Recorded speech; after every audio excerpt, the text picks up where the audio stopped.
নমস্কার সবাইকে, কেমন আছেন সবাই?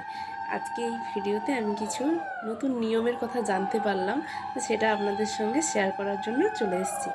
এই ভিডিওতে যারা বসে আছেন আমার বাবা আর মা, আর মায়ের কোলে বসে আছে আমার পুচকু সোনা, মানে আমার বোনের ছেলে।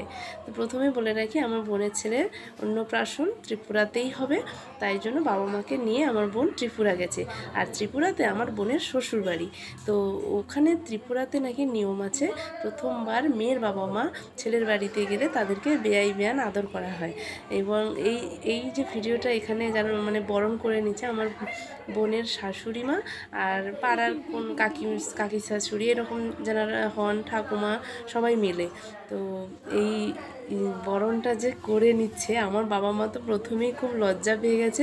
কেননা আমরা যারা আমাদের পশ্চিমবঙ্গে, আমাদের এখানে এরকম নিয়ম আছে বলে তো আমার তো জানা নেই, এবং আমাদের ঘরে কখনোই হয়নি।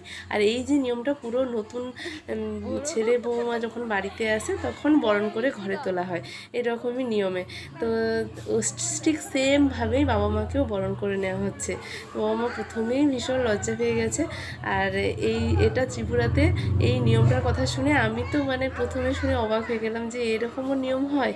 তো আপনারা কি কেউ জানেন যে এরকম নিয়ম মানে আপনাদের কোথাও হয়েছে আপনাদের বাড়িতে?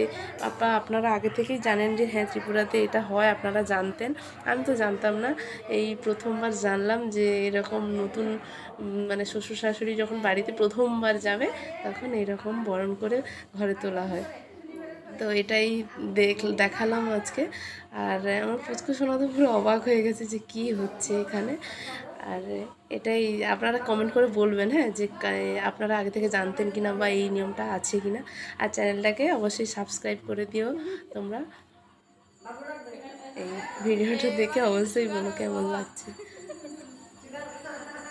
টাটা, সবাই ভালো থাকবেন, সুস্থ থাকবেন। আজকের মতো ভিডিওটা এখানেই শেষ করছি।